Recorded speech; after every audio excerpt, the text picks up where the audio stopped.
বিয়ের পর চাইলেই কোনো মেয়ে একদম বসে থাকতে পারে না। যতই মনে হয় যে না কাজ করব না, ঠিকই কাজ করতে হয়। মনটা সবসময় কাজের দিকেই পড়ে থাকে। হ্যালো এভরিওয়ান, আসসালামু আলাইকুম। কি অবস্থা সবার? শরীরটা এখনো পুরোপুরি সুস্থ হয় নাই, তাই এই তো সকালবেলায় আমার হাজবেন্ডের জন্য ডিম ভাজি করে নিতেছিলাম। তারপর ভাজি করব, চাল কুমড়া ভাজি। প্রথমে ভেবেছিলাম তাকে চাল কুমড়া ভাজি দিয়ে আজকে সকালে ভাত খেয়ে অফিসে পাঠাবো, কিন্তু ভাজি কাটতে কাটতে দেরি হয়ে গেছিল। এদিকে সে রেডি হয়ে গেছে, তারপর ঝটপট হচ্ছে আমি ডিম ভাজিটাই করে দিয়েছি। আজকে পরোটা খেতে চেয়েছিলাম, কিন্তু পরে ভাবলাম যে না, পরোটা খাবো না, ভাজি দিয়ে আজকে সকালবেলা ভাতই খেয়েছিলাম। তারপর রুই মাছ ভুনা করেছিলাম। আর আমার যেহেতু এখন একদম মাছ ভুনা খেতে একদমই ভালো লাগতেছে না, যার কারণে আমার জন্য এক পিস মাছ ভেজে ভর্তা করেছিলাম। বিয়ের আগে স্বপ্ন দেখতাম খুব মনোযোগ দিয়ে সংসার করব, অনেক রান্না বান্না করব, আর এখন মনে হয় রান্না করতে একদমই ভালো লাগে না। যত তাড়াতাড়ি মনে হয় রান্নাঘর থেকে যেতে পারবো ততই শান্তি, কিন্তু রান্নাঘরে আসলে একটা না একটা পর কাজ করতেই হয়, যার কারণে রান্নাঘর থেকে খুব সহজে তাড়াতাড়ি বের হতে পারি না। আমার জন্য মাছ ভর্তা করে নিলাম, সাথে একটু আলু ভর্তাও করেছিলাম। আজকে হচ্ছে কাঁচা মরিচ দিয়ে ভর্তা করতেছি, কারণ শুকনো মরিচ খেলে গ্যাস হয়, যার কারণে আমি শুকনো মরিচটা এখন অ্যাভয়েড করতেছি।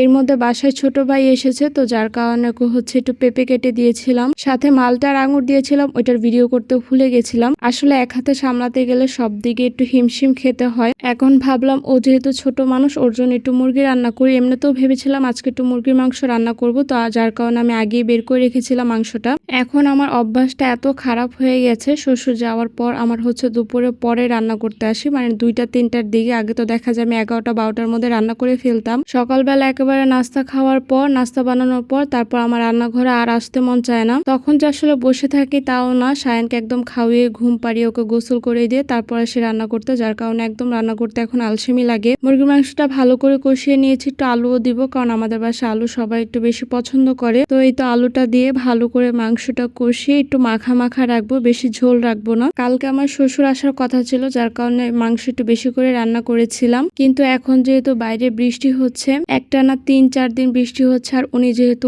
মুরব্বী মানুষ, মানে বয়স্ক মানুষ, লঞ্চে করে আসবে, যার কারণে ননাস একদম লঞ্চে উঠাতে যাচ্ছিল না। তো পরে আপনাদের ভাইয়া রাতে এসে বললো যে বাবা নাকি কালকে আসবে না, তার আশা ক্যান্সেল হয়েছে। যাই হোক, তারপর হচ্ছে দুপুরে হচ্ছে আমার ভাইকে মাংস দিয়ে ভাত দিয়েছিলাম, ও আর অন্য কিছু খাবে না। আর এখন মামা ভাগিনা একসাথে বসে খেলা করতেছিল। মাশাআল্লাহ, আমার শায়ান বাবুটার জন্য একটু দোয়া করবেন। দেখেন মামার সাথে সে কি দুষ্টামি করতেছে, চোখ বন্ধ করে কিভাবে একদম সাইকেলের উপরে দাঁড়িয়েছিল। আর আমার ভাই তো মনে হয় এখনো বড়ই হয়নি, সে একদম ছোটই রয়েছে। দুই মামা ভাগিনা একসাথে সাইকেল চালাচ্ছে, দেখতে আমার কাছে বিষয়টা খুব ভালোই লাগতেছিল। বৃষ্টি হওয়ার কারণে আজকে জানালায় কাঁথা শুকাতে দিয়েছি, যতই প্যাম্পাস পরাই না কেন কাঁথা তো লাগেই। বৃষ্টিও এখন কেন জানি ভালো লাগে না, এই তো বাচ্চা হওয়ার পরে কাঁথা শুকাতে চায় না, ঘর একদম ভেজা ভেজা থাকে। এখন বৃষ্টিও ভালো লাগে না, আর বিয়ের আগে বৃষ্টি অনেক পছন্দ করতাম। সন্ধ্যার দিকে দুই ভাই বোন একসাথে গল্প করব, তো ভাবছিলাম একটু জাম্বুরা মাখাই। তো এই ছিল আমার আজকের ব্লগ। সবাই ভালো থাকবেন, আল্লাহ হাফেজ।